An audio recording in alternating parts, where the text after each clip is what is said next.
أعوذ بالله من الشيطان الرجيم بسم الله الرحمن الرحيم الحمد لله رب العالمين وبه نستعين على أمور الدنيا والدين والصلاة والسلام على أشرف المرسلين وعلى آله وصحبه أجمعين رب اشرح لي صدري ويسر لي أمري واحلل عقدة من لساني يفقه قولي اللهم صل وسلم وبارك على سيدنا محمد طب القلوب ودوائها وعافية الأبدان وشفائها ونور الأبصار وضيائها وعلى آله وصحبه وبارك وسلم تسليما كثيرا اللهم افتح لنا أبواب الخير وأبواب البركة وأبواب النعمة وأبواب الرزق وأبواب الصحة وأبواب السلامة وأبواب القوة وأبواب العلم وأبواب الجنة. Ya Allah, bukakanlah kepada kami segala pintu-pintu rahmat-Mu, segala pintu-pintu kebaikan, keberkatan, kenikmatan. Ya Allah, bukakanlah kepada kami segala pintu-pintu rezeki yang halal, segala pintu-pintu kesihatan dan keselamatan. Ya Allah, bukakanlah kepada kami segala pintu-pintu ilmu yang bermanfaat, kekuatan umat Islam dan segala pintu-pintu syurga-Mu. Amin ya rabbal alamin. Alhamdulillah. Para penonton, para jemaah sekalian, kaum muslimin muslimat, khususnya jemaah Masjid Darul Makmur, Assalamualaikum warahmatullahi wabarakatuh. Apa khabar para penonton sekalian, para jemaah? Mudah-mudahan insya-Allah dalam keadaan sihat walafiat. Kita sekarang ni dah masuk 1 hari bulan 3 2021. Sekejap dah. Dah 3 bulan kita. Dan dulu saya dengar kalau nak masuk 2020, wawasan 2020 lama dah. Sekarang dah bukan 2020, dah 21.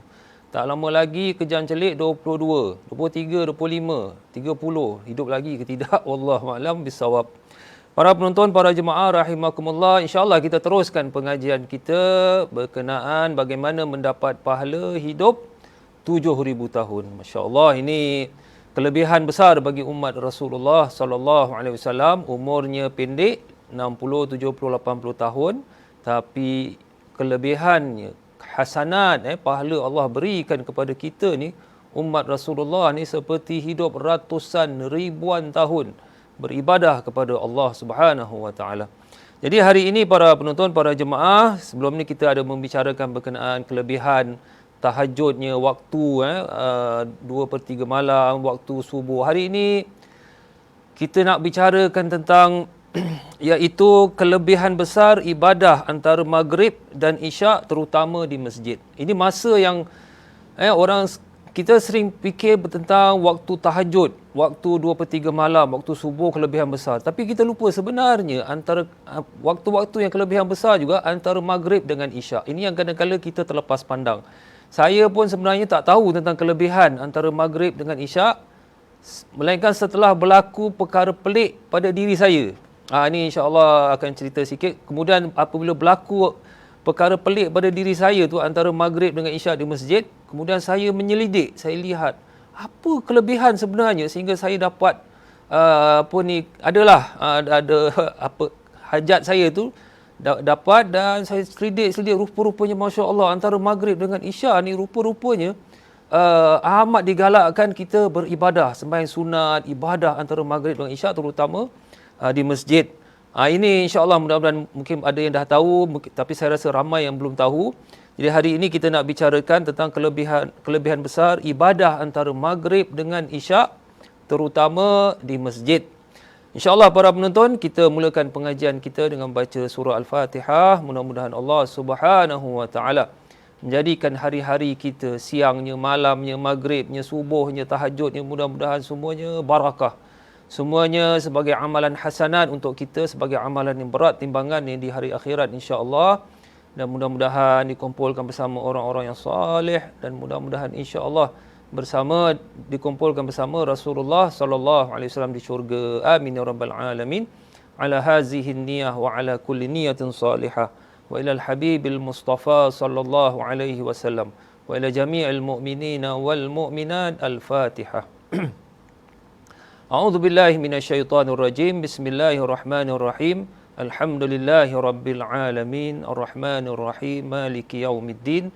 Iyyaka na'budu wa iyyaka nasta'in. Ihdinas siratal mustaqim. Siratal ladzina an'amta 'alaihim ghairil maghdubi 'alaihim waladdallin. Amin ya rabbal alamin. Para penonton, para jemaah, alhamdulillah hari ini kita nak bicarakan tajuk kelebihan besar ibadah antara maghrib dan isyak terutama di masjid, dan insya-Allah kalau kita tahu kelebihan nanti akan diberitahu seolah seperti bertahun kita beribadah kepada Allah Subhanahu Wa Taala dengan berkat maghrib dengan isyak. Ada hadisnya. Dan para penonton, para jemaah, jadi sebelum itu sebenarnya saya pun tak tahu tentang kelebihan antara maghrib dengan isyak, terutama kalau iktikaf di masjid. Dan selalunya kita tahu tentang kelebihan tahajud, waktu 2/3 malam, di situlah waktu di mana dikabulkan doa, kemudian waktu subuh pun kita dah bincangkan. Rupa-rupanya masya-Allah. Ini masa-masa dipanggil ghaflah. Ulama menerangkan di masa ghaflah ketika manusia tengah lepas maghrib ni selalu orang sibuk nak makan, orang sibuk nak rehat, orang sibuk mungkin kalau zaman sekarang nak tengok TV dan sebagainya. Ada pun masa-masa ghaflah di mana di sinilah waktu yang penuh barakah. Kalau digunakan dengan sebaik-baiknya, dengan semai-semai sunat, insya-Allah kelebihannya besar sekali. Baik para penonton, saya tak tahu macam mana nak mulakan dahulu, cuma sebaiknya saya mulakan daripada diri saya, kemudian saya lihat daripada hadisnya. Baik, pertama sekali pengalaman saya, daripada sinilah menyebabkan saya selidik, akhirnya masya-Allah rupa-rupanya besar kebaikan antara maghrib dengan isyak, terutama di masjid.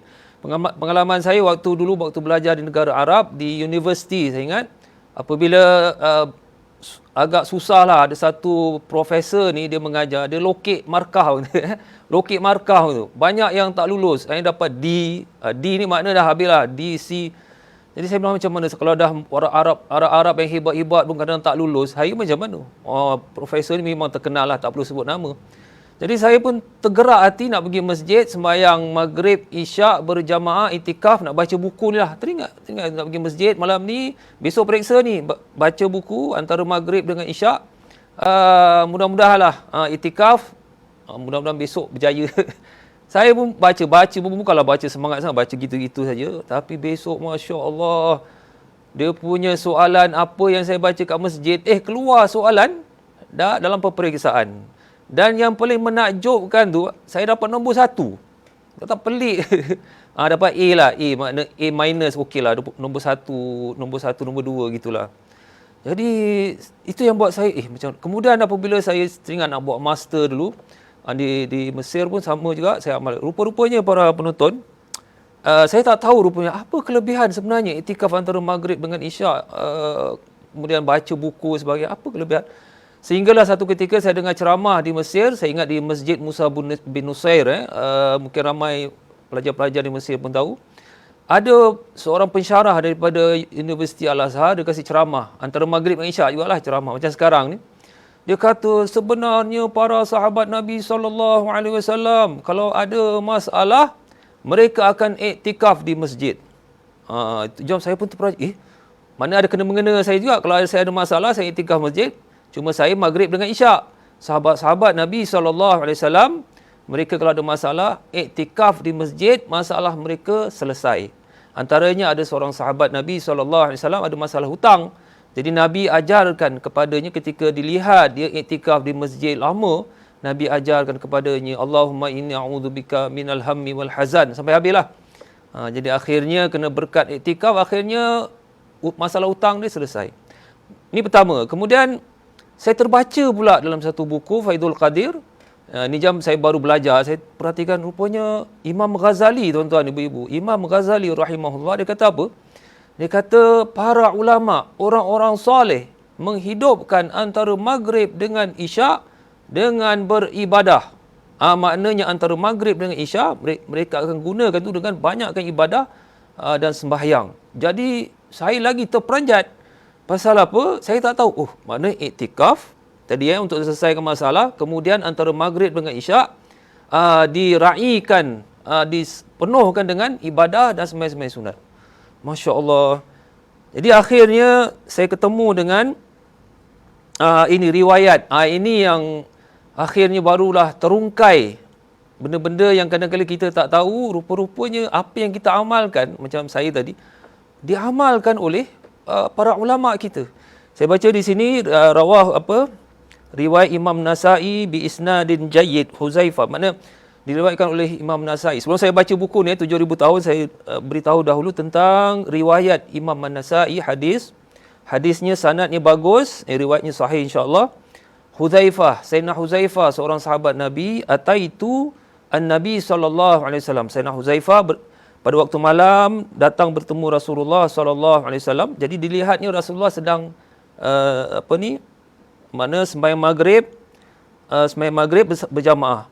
Kemudian Huzaifah memerhatikan Rasulullah ni ada masa lepas sembahyang maghrib berjamaah, kemudian Rasulullah sembahyang sampai isyak. Dan hadis ni diterima, dikatakan sebagai hadis yang diterima oleh para ulama hadis. Mana Rasulullah menghidupkan antara maghrib dengan isyak dengan perbanyakkan sembahyang sunat. Ni dia. Para jemaah. Jadi Imam Asy-Syaukani dalam kitabnya An-Nailul Awtar, dia kata apa? Ini semua dahulu saya tak tahu ni. Saya jumpa al-ayat wal ahadis fil bab, makna ayat Al-Quran, hadis-hadis Nabi SAW semua menunjukkan bahawa digalakkan perbanyakkan sembahyang, perbanyakkan ibadah dan sembahyang antara maghrib dengan isyak. Tengok, saya tak tahu. Jadi tuan-tuan para jemaah, kalau kita ada masalah, ada urusan, ada sekarang macam COVID, kita boleh gunakan antara maghrib dengan isyak. Kalau tak boleh pergi masjid, memang nak iktikaf masjid sekarang ni pun nak kena sekarang online apa dan sebagainya. Jadi kita boleh di rumah juga antara maghrib dan isyak, dan kita gunakan untuk perbanyakkan ibadah sembahyang sunat dan kita berdoa pada Allah Subhanahu Wa Taala. Walaupun riwayat ni, banyak riwayat-riwayat ni kalau dikumpulkan semua menunjukkan bahawa riwayat ini diterima. Dan qala al-Imam al-Iraqi, seorang ulama hadis terkenal, Imam al-Iraqi rahimahullah, guru kepada Ibnu Hajar Asqalani rahimahullah, ni semua ulama terkenal lah dalam mazhab Syafi'i. Dia kata apa? Mimman kana yusalli ma bainal maghrib wal isya' minas sahabah. Antara mereka yang banyak sembahyang sunat antara maghrib dengan isyak daripada para sahabat, antaranya siapa tuan-tuan ibu-ibu? Abdullah bin Mas'ud radhiyallahu anhu wa Abdullah bin Amr bin As, Salman Al-Farisi. Ini antara sahabat Nabi lah, mereka mengikut. Tadi kan Rasulullah ada masa-masa ni antara maghrib dengan isyak perbanyakkan sembahyang sunat. Wa minat tabi'in Aswad bin Yazid, dan daripada golongan tabi'in selepas sahabat, wa Uthman An-Nahdi, wa Sa'id bin Jubair, wa Abu Hatim Ali bin Husain. Ali bin Husain ni cicit Rasulullah sallallahu alaihi wasallam, dan kemudian Sufyan Ats-Tsauri. Banyak lagi lah saya nak sebut. Jadi di sini para jemaah, Imam Ghazali rahimahullah menyebut bahawa menghidupkan antara maghrib dengan isyak dengan beribadah sembahyang sunat telah dilakukan oleh orang-orang salih. Rupa-rupanya ini dilakukan juga oleh Rasulullah tadi. Cuma Rasulullah tidak buat selalulah, kadang-kadang. Sebab kita tahu Rasulullah SAW ada benda-benda sunat Nabi buat kadang-kadang ni sebab takut nanti difardukan kepada umatnya. Macam sembahyang tarawih ni. Mula-mula Nabi pertama, kedua, ketiga, kemudian terus tak buat lagi sembahyang tarawih. Sebab ditanya kerana Rasulullah bimbang nanti sembahyang tarawih ni difardukan kepada umatnya. Jadi di sini para penonton, akhirnya bertemulah apa yang berkenaan kelebihan menghidupkan malam antara maghrib dengan isyak dengan beribadah, iaitu dengan perbanyakkan sembahyang sunat. Baik, kalau dapat dilakukan dalam masjid, lebih afdal lagi. Sebab apa? Ini saya baca dalam buku ni, Pahala 7,000 tahun. Para penonton yang ada buku Pahala 7,000 tahun, muka surat 267. Muka surat 267. Ini kelebihan tentang menunggu antara maghrib dengan isyak, tunggu untuk sembahyang berjamaah di masjid. Tadi menghidupkan maghrib dengan isyak dengan sembahyang ibadah sembahyang sunat, ini dah mana dilakukan oleh Rasulullah kadang-kadang, dan sahabat-sahabat lagi banyak dilakukan. Jadi sekarang kelebihan menunggu antara sembahyang fardu dengan sembahyang fardu, maghrib dengan isyak. Saya baca di sini, jangan terperanjat ibu-ibu tuan-tuan. Ini kelebihan besar Saya pun tak tahu dulu ni. Baik, saya baca di sini 267. Walau bagaimanapun di sana ada berita gembira bagi mereka yang tidak dapat pergi berjuang fisabilillah, tetapi mendapat pahala sama seperti pahala ribat. Ribat nanti saya akan terangkan. Iaitu sebagaimana hadis Nabi SAW, isbaghul wudu' 'alal makarih wa kathratul khuta' ilal masajid wa intizaris salah ba'da salah fadzalikumur ribat. Artinya menyempurnakan wuduk pada anggota yang tidak disukai lah. Kadang-kadang kita kena seng-seng sana, terutama orang perempuan kerana terpaksa kena buka. Mana kita ambil wuduk ni terpaksa kita buat untuk menyempurnakanlah wuduk kita. Kemudian banyak melangkah ke masjid dan kemudian apa? Menunggu salat. Selepas salat, maka itu adalah ribat. Mana kita menunggu antara maghrib, antara sembahyang fardu dengan sembahyang fardu. Mana kalau subuh nak tunggu sampai zuhur terlalu lama. Kalau zuhur nak tunggu sampai asar dengan duduk ibadat terlalu lama. Kalau asar nak tunggu maghrib pun lama. Tapi antara dua salat yang cepat, maghrib dengan isyak. Ini cuma 1 jam lebih saja. Rasulullah kata apa? Menunggu antara salat fardu dengan salat fardu ni, kalau kita mampu, maka pahalanya seperti ar-ribat. Ribat tu apa pula? Ribat tu bukan dekat Morocco. Morocco pun ada juga bandar Rabat, Ribat. Bukan itu tuan-tuan. Ribat ni orang yang sedang menunggu membuat persiapan dalam berjuang fisabilillah. Ribat ni pahalanya besar. Apa pahalanya? Seperti pahala puasa sebulan dan qiyamul lail sebulan. Mana kalau orang yang tunggu antara maghrib dengan isyak di masjid, tunggu untuk sembahyang berjamaah, maka pahalanya seperti ribat. Mana apa ribat? Saya baca di sini. Sesiapa yang ribat sehari, iaitu orang yang persiapan berjaga-jaga dalam menghadapi musuh sewaktu berjuang. Sesiapa yang ribat sehari semalam pada jalan Allah Subhanahu wa taala, sewaktu berjuang, maka pahalanya seperti pahala orang yang berpuasa 1 bulan dan bertahajud malam dia. Tuan-tuan para jemaah rahimakumullah, boleh faham Jadi tadi saya terangkan tentang makna menghidupkan antara maghrib dengan isyak dengan beribadah sembahyang sunat. Itu di rumah, tapi lagi bagus di masjid lah. Tapi orang perempuan tak kisah, orang perempuan ni sembahyang kat rumah pun pahala besar juga. Ni orang lelaki-lelaki. Dan lagi bagus kalau menunggu salat fardu, sehingga salat fardu yang kemudiannya di masjid, sebagaimana saya sebut hadis tadi, hadis sahih, pahalanya ribat. Jadi ribat tu apa? Ribat ni pahala orang yang bersiap-siap, berjaga-jaga dalam menghadapi musuh. Baik, pahala dia apa? Pahalanya Nabi kata seperti pahala orang yang berpuasa 1 bulan dan qiyamul lail tahajud 1 bulan. Maknanya tuan-tuan, macam sekarang ni antara maghrib dengan isyak, siapa-siapa yang menunggu atau terutama di masjid lah. Menunggu selepas sembahyang maghrib berjamaah, kemudian tunggu isyak berjamaah di masjid, maka pahalanya dalam masa singkat tu 1 jam lebih tu tunggu, pahalanya seperti puasa 1 bulan penuh dan tahajud 1 bulan penuh. Tengok. Ini yang sebab tu saya balik semua tentang cerita pengalaman saya dulu. Daripada situ saya buat kajian-kajian, rupanya besar kelebihan kebaikan. Pertama antara maghrib dengan isyak. Kalau di rumah pun okeylah. Tapi kalau dapat di masjid, kemudian iktikaf lagi. Kemudian menunggu antara maghrib dengan isyak, ini amalan orang-orang soleh, menunggu, iktikaf, kemudian ibadah. Dalam masa 1 jam lebih je. Nanti akan diterangkan juga, ada di kalangan orang-orang soleh, dia buat sembahyang sunat 100 rakaat antara maghrib dengan isyak. Dan begitu juga mazhab Syafi'i, dia katakan juga ada salatul awwabin. Jadi saya balik semula tentang tajuk kita ar-ribat. Jadi pertama apa tuan-tuan, ibu-ibu, maknanya menunggu antara maghrib dengan isyak.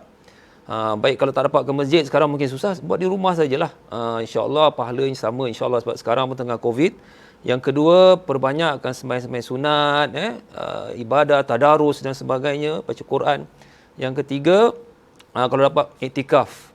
Jadi akhir ni tadi terungkailah saya punya benda yang saya tak faham. Kenapa antara maghrib dan isyak, waktu dululah belajar, alhamdulillah, sehingga dapatlah kelulusan yang baik, alhamdulillah, syukur. Jadi ini yang saya nak ketengahkan, mana kita ni selalu kita faham kalau waktu tahajud, 2/3 malam, pukul 4 pagi, 3 pagi, itu waktu terbaik. Yang ada kita dah belajar juga waktu subuh. Tapi rupa-rupanya waktu maghrib dengan isyak juga waktu yang bagus. Baik para jemaah rahimakumullah, saya terangkan di sini antara ulama-ulama kita yang sembahyang 100 rakaat sembahyang sunat. Memang riwayat tidak diketahui tentang Rasulullah kadang-kadang sembahyang sunat ni daripada maghrib sampai isyak. Cuma tak diketahui berapa rakaat. Cuma Imam Abu Uthman An-Nahdi, seorang tabi'in, dia pernah sembahyang yusalli ma bainal maghrib wal isya' mi'ata raka'ah. Dia pernah sembahyang ada masa-masa antara maghrib dengan isyak 100 rakaat. Macam tuan-tuan, ibu-ibu, boleh? Try lah. Kita, orang kata apa, cuba try test. Tapi insyaAllah tak dapat 100, mungkin 6 rakaat. Ini dalam mazhab Syafi'i, tuan-tuan. Pun menarik juga. Dalam mazhab Syafi'i, digalakkan kita sembahyang sunat awwabin. Awwabin ni apa pula? Awwabin golongan yang kembali kepada Allah. Ni awwab ni gelaran bagi sifat para nabi-nabi dan rasul. Macam Nabi Ayub, Ayub awwab, innahu awwab, Nabi Zakaria pun ada sebut Al-Quran. Para nabi-nabi digelarkan juga sebagai golongan al-awwab. Awwab ni, teringat dulu ada pemain bola pun ada juga ni, Malik Awwab. Ni awwab maknanya iaitu golongan yang kembali kepada Allah Ta'ala. Jadi kalau kita dapat sembahyang 6 rakaat sunat lepas maghrib, mazhab Syafi'i kata insya-Allah kita dapat melakukan sebahagian daripada salatul awwabin, sembahyang awwabin. Apa pasal pula? Sebab mazhab Syafi'i bergantung kepada sebuah hadis, walaupun hadisnya lemah, tapi insya-Allah mazhab Syafi'i boleh pakai hadis-hadis lemah ni, bukan hadis palsu. Hadis lemah ni dia mungkin hadis, mungkin tidak, tapi mereka amalkan sebab dia ada riwayat lain menguatkan antara satu dengan lain, iaitu sembahyang 6 rakaat sunat selepas maghrib, maka dikira sembahyang sunat awwabin, dan ada riwayat menyebut seperti 12 tahun beribadah. Hadisnya lemah, tapi dia ada riwayat lain menguatkan antara satu dengan lain. Jadi mazhab Syafi'i terima. Jadi kita ni mungkin ramai yang bermazhab Syafi'i digalakkan sembahyang sunat awwabin 6 rakaat selepas maghrib. Di kalangan ulama lain mengatakan sembahyang sunat awwabin ni sembahyang sunat duha. Sembahyang sunat duha lepas terbit matahari 20 minit. Sembahyanglah apa sembahyang sunat duha 2 rakaat ke 4 rakaat, itu dipanggil sunat awwabin. Sebaik-baiknya ketika matahari dah tinggi, itulah dipanggil salatul awwabin. Ini mazhab Syafi'i rahimahullah. Tapi siapa-siapa yang nak sembahyang 6, nak sembahyang 10, nak sembahyang 20 rakaat, pulang 50 rakaat, sebab di kalangan ulama-ulama kita, orang-orang saleh, mereka lakukan lebih daripada 6, ada yang tadi saya terangkan 100. Antaranya juga yang sembahyang 100 rakaat. Tuan-tuan, sebelum saya nak terangkan di sini, ini peringatan untuk saya dan para penonton. Kita kalau nak lakukan ibadah-ibadah sunat ni biar sikit-sikit dulu Sebab ada orang ni saya perasan, dia semangat. Ini orang ni amalan ni bagus, ini amalan ni hebat. Ni Habib kasih lah, contoh para Habib-Habib kasih amalan. Jadi ada orang semangat, dia buat. Akhirnya semua dia tinggal. Apa pasal? Penat. Jadi tuan-tuan para jemaah, kita ni kalau nak buat amalan, buat sikit-sikit dulu. Ahabbul a'mal ilallah, sebaik-baik amalan di sisi Allah Ta'ala, benda sedikit tapi berterusan. Jadi kita kalau macam sembahyang sunat lepas maghrib, kita buat yang lebih utama, ba'diyah sembahyang maghrib 2 rakaat. Itu yang sunnah muakkadah tu. Kemudian kalau kita mampu, baru bangun sembahyang sunat. Nafilah lah sembahyang sunat biasa. Taubat pun boleh juga termasuk. Sembahyang sunat apa, kita kalau ada istikharah ke sembahyang hajat, genapkan jadi 6 rakaat, ataupun kita niat usalli salat sunnah, sembahyang sunat saja, genapkan 6 rakaat, mudah-mudahan termasuk dalam salatul awwabin, kembali kepada Allah. Lepas tu kita mampu lagi, boleh buat 10. Jadi hari ini kita buat mungkin 6 rakaat dulu, 10. Kita sikit-sikit. Agak-agak nampak macam dah okey, naikkan sedikit-sedikit. Tapi kalau akhir pada hari yang tak mampu, okey, kita balik semula kepada 2 rakaat ba'diyah saja. Sikit-sikit sebab jangan sampai nanti ada orang dah semangat-semangat, tiba-tiba semua ditinggalkan. Tak bagus. Sebab Rasulullah memberitahu alaihi salatu wassalam, sebaik-baik amalan ni walaupun sedikit tapi berterusan. Apa yang saya nak ketengahkan ini ialah, yang menariknya ialah, itulah saya nak cerita, rupa-rupanya antara maghrib dengan isyak ni ramai orang-orang saleh sembahyang sunat. Antaranya Asim al-Ahwal, balagani annahu yusalli ma bainal maghrib wal isya 100 rakaah. Imam Az-Zahabi seorang alim terkenal ilmu hadis. Siapa-siapa yang belajar ilmu syariah dia tahulah Imam Az-Zahabi rahimahullah, dia kata bahawa Asim al-Ahwal bersembahyang sunat antara maghrib dengan isyak 100 rakaat. Bukan sembahyang maghrib ni 100, sembahyang maghrib 3 rakaat. sembahyang sunat ni 100. Mampu? InsyaAllah bolehlah kita. Baik, kenapa? Ni soalan satu lagi. Kenapa ni sembahyang sunat banyak-banyak ni? Cukuplah lepas maghrib 2 rakaat. Sembahyang sunat tu beratus-ratus ni nak buat apa ni? Yelah mungkin dapat pahala tapi apa ada sebab lain ke? Sebenarnya tuan-tuan, para jemaah, ada sebab lain. Sebabnya ialah orang yang banyak sembahyang sunat ini akan dikumpulkan bersama Rasulullah sallallahu alaihi wasallam. Ini antara sebabnya. Bukan saja 100 rakaat antara maghrib isyak. Kalau kita baca sejarah orang-orang saleh macam Imam Ahmad bin Hanbal, cicit Rasulullah Ali Zainal Abidin ataupun Ali Abdullah bin Abbas, ini ramai orang-orang saleh dahulu. Ibadah dia kadang-kadang 300 rakaat sembahyang sunat satu hari, ada masa-masanya 500 rakaat. Ini lagi pelik lagi. Sehingga kan saya ada terbaca, ada buku-buku lah di kalangan ahli agama jugalah. Dia tidak boleh terima, dia kata. Ini riwayat ni betul ke ada orang sembahyang satu hari 500 rakaat? Dia tak boleh percaya. Jadi ada ulama lain pula memberitahu bahawa ini berkat masa lah. Kalau orang-orang soleh ni Allah Ta'ala berkatkan masa dia boleh buat benda yang pelik-pelik lah. Jadi apa saya nak ketengahkan di sini, sebab apa orang-orang alim, orang soleh ni banyak sembahyang sunat? Sebabnya muka surat 71 saya baca di sini. Muka surat 71 buku pahala 7,000 tahun, iaitu Rabi'ah bin Ka'bin radhiyallahu anhu bertanya, as'aluka murafaqataka fil jannah, faqala awa ghaira zalika, qultu huwa dha, qala fa'inni ala nafsika bi kathrati sujud. Ini bahasa Arab lah. Saya sebut bahasa Arab supaya kalau bagi mereka yang faham bahasa Arab, dia lebih rasa lazat dengar Arab tu daripada terjemah Melayu. Sekarang kita lihat Melayu dia. Jadi Rabi'ah bin Ka'bin, Rabi'ah ni laki-laki Rabi'ah bin Ka'bin bertanya, ya Rasulullah, aku ingin bertanya wahai Rasulullah, bagaimana menjadi temanmu ya Rasulullah di dalam syurga. Tengok sahabat Nabi, bukan beliau seorang, banyak sahabat-sahabat bertanya macam mana nak bersama kamu wahai Rasulullah dalam syurga. Jadi Rasulullah menjawab, apakah ada soalan lain daripada itu? Mungkin Rasulullah nak ambil soalan-soalan, jawab sekaligus lah. Maka Rabi'ah menjawab, itu sahaja. Nak terangkan di sini dalam riwayat ni bagaimana sahabat Nabi ni, lain semua tak penting. Yang penting dapat bersama Rasulullah dalam syurga. Kalau kita ni mungkin banyak lagi soalan. Nak bersama Rasulullah satu hal.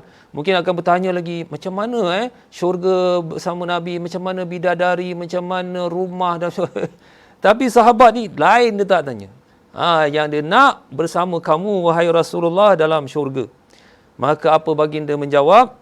Bantulah aku melalui diri kamu dengan memperbanyakkan sujud, banyakkan sembahyang sunat. Jadi daripada hadis ni, para sahabat gembira setelah mendengar hadis ini.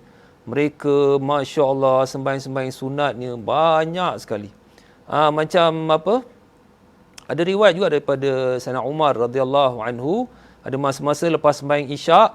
Ni tadi yang sekarang ni maghrib isyak. Sayyidina Umar pula kadang lepas sembahyang isyak, ada masa-masa terus balik rumah sembahyang terus sembahyang sunat. Kadang-kadang sampai subuh sembahyang sunat perbanyakkan. Jadi di sini para penonton, para jemaah rahimakumullah, makna pertama sekali, siapa-siapa yang nak memperbanyakkan sembahyang sunat antara maghrib dengan isyak dipersilakan. Sebab apa? Daripada riwayat Imam An-Nasa'i rahimahullah, hadis sanaduhu jayyid. Malahan ada ulama hadis pun menerima, mengatakan ini memang pernah dilakukan oleh Rasulullah sallallahu alaihi wasallam antara maghrib dengan isyak. Tadi saya dah sebut, Sayyidina Huzaifah melihat Nabi lepas sembahyang maghrib berjamaah, Nabi ada masa-masa terus sembahyang sampai isyak. Sekali-sekali sajalah. Jadi para penonton, ini pertama. Mana siapa-siapa nak sembahyang sunat lepas maghrib isyak, teruskan. Ataupun nak ganti dengan tadarus, teruskan. Tadarus mana baca Quran ataupun zikir. Tapi itulah ulama Imam Ghazali sebut tadi rahimahullah, hidupkan antara maghrib dengan isyak dengan ibadah. Tapi yang lagi bagus dengan sembahyang, dan lagi bagus baca Quran dalam sembahyang. Sebab tu dalam Imam Syafi'i rahimahullah, kalau tak silap saya, mengatakan baca Quran dalam sembahyang itu lebih afdal daripada baca Quran di luar sembahyang. Ini pun ada hujah dan dalil. Jadi para jemaah, makna sebab para ulama kita orang soleh perbanyakkan sembahyang-sembahyang sunat untuk apa? Selain daripada ganjaran pahala, yang paling utama dapat bersama Rasulullah sallallahu alaihi wasallam dalam syurga. Para jemaah rahimakumullah. Jadi ini yang saya nak sampaikan. Jadi itulah apabila dapat semua berkenaan dalil-dalil dan hujah ini, maka kadang-kadang ada terdengar orang cakap-cakap yang kurang baik. Dia kata, apa ni kamu sembahyang banyak-banyak ni antara maghrib dengan isyak? Ini tidak dilakukan oleh Nabi. Ini perkara yang orang kata tidak mengikut sunnah. Nanti. Ada orang, sebab tu kita kalau tidak mengkaji, tidak menyelidik, mungkin terjebak dengan masalah suka menuduh orang. Setelah dilihat semua ini, menunjukkan apa? Perbanyakkan sembahyang sunat antara maghrib dan isyak telah dilakukan oleh Rasulullah sallallahu alaihi wasallam, cuma Nabi buat sekali-sekali, dan kemudian sahabat sendiri melakukan dan para tabi'in, dan sehingga kan Imam Ghazali saya sebut orang-orang soleh menghidupkan antara maghrib dengan isyak dengan sembahyang. Dan seterusnya kalau sekiranya lepas isyak pun kalau kita nak teruskan dengan ibadah, tidak ada mana pun dibolehkan.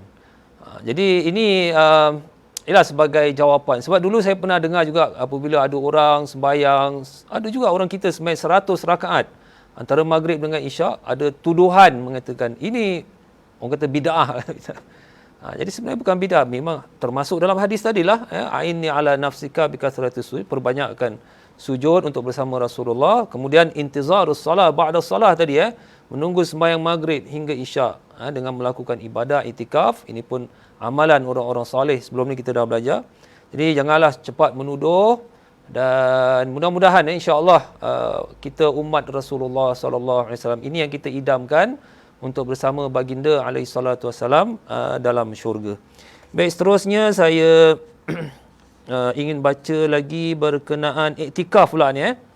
Baik, tadi kita berbicara tentang sembahyang sunat, kemudian menunggu antara maghrib dengan isyak, pahala besar seperti sebulan puasa dan qiyamul lail. Sekarang iktikaf. Iktikaf pula para jemaah. Iktikaf dalam masjid ni, walaupun maghrib dengan isyak ni iktikaf tak lama, tapi ada hadis menyebut bahawa iktikaf satu hari, man i'takafa yauman ibtigha'a wajhillah.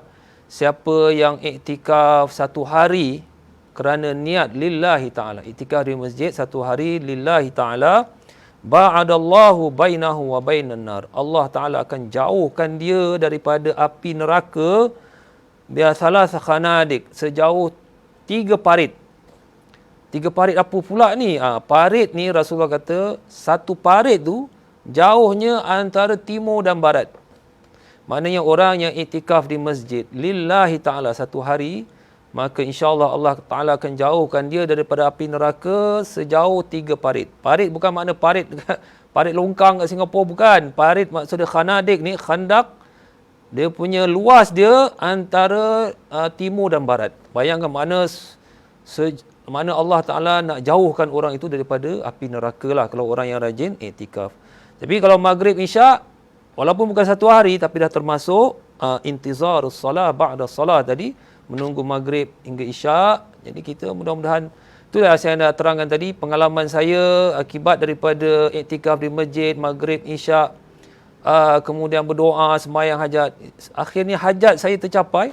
Saya pun tak tahu apa pasal, apa kelebihan waktu ni sekian-sekian. Akhirnya saya buat kajian, inilah semuanya terkeluar. Jadi ini nasihat saya lah, kalau siapa-siapa ada, ialah sekarang ni COVID, masalah pekerjaan, mungkin ada masalah apa-apa family, kita mana cubalah pergi masjid. Tapi sekarang tengah COVID, masjid saya tak tahu boleh iktikaf atau tidak. Jadi maknanya antara maghrib, lepas maghrib tunggu sampai isyak berjamaah. Dalam masa tu sembahyang hajat, sembahyang istikharah ke, orang nak kahwin ke apa, ini mintalah pada Allah Subhanahu Wa Taala, dan insya-Allah mudah-mudahan diperkenankan. Mudah-mudahanlah kita cuba. Pengalaman saya lah tadi, mudah-mudahan diberikan hajat-hajat kita. Kemudian para jemaah, ada lagi yang menariknya, rupa-rupanya tentang amalan ni, mazhab-mazhab 4 ni pun setuju. Makna mazhab Hanafi, Maliki, Syafi'i, Hambali, Waqad nassa al-Hanafiyah wal Malikiyah wal Syafi'iyah wal Hanabilah ala istihbab as-salah bainal maghrib wal isya.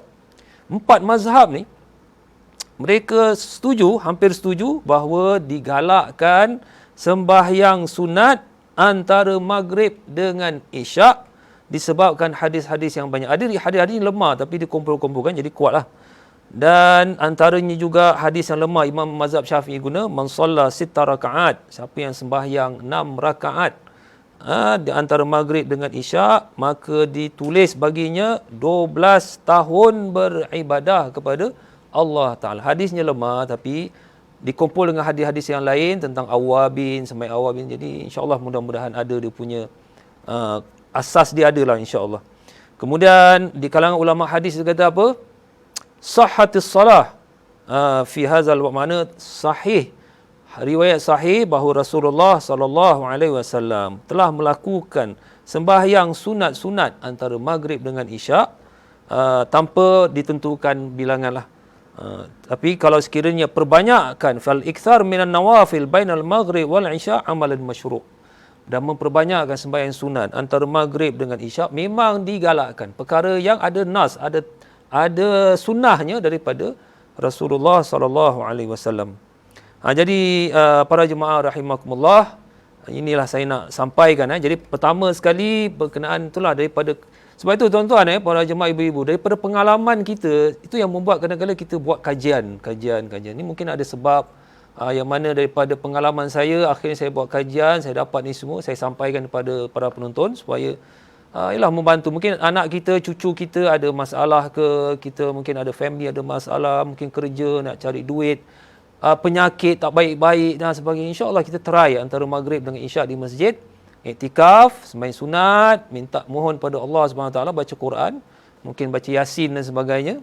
Iktikaf, menunggu hingga sembahyang isyak berjamaah. Jangan pula sembahyang maghrib, lepas nak dekat isyak balik pula. Tak, tunggu sembahyang isyak berjamaah. InsyaAllah itu berkat dia luar biasa. Saya nak cerita panjang-panjang pun susah tentang pengalaman saya ni, tapi tuan-tuan, para jemaah, ibu-ibu di luar sana, cuba, macam budak-budak kata, cuba try test, pergi masjid. Tapi kalau wanita, kalau nak try, kalau ada suami, kena minta izin lah. Yang si suami pula try. InsyaAllah, kalau hajat, contohnya, kalaulah hajat kita sekali tak tercapai juga, alamak kita, mungkin ada sebab juga. Tapi yang tercapai, pahala besar dapat. Kemudian salatul awabin dapat. Kemudian itu banyak kebaikan kita dapat. Dan hajat kita kalau tak dapat mungkin ada sebab lain. InsyaAllah ada lebih kebaikan. Baik dah para jemaah, dah hampir isyak. Itu saja yang saya nak sampaikan. Sebab saya ketengahkan isu ni sebab antara sebab itu tadi, dan saya bimbang ni masalah ada setengah-setengah yang menuduh bid'ah sesat.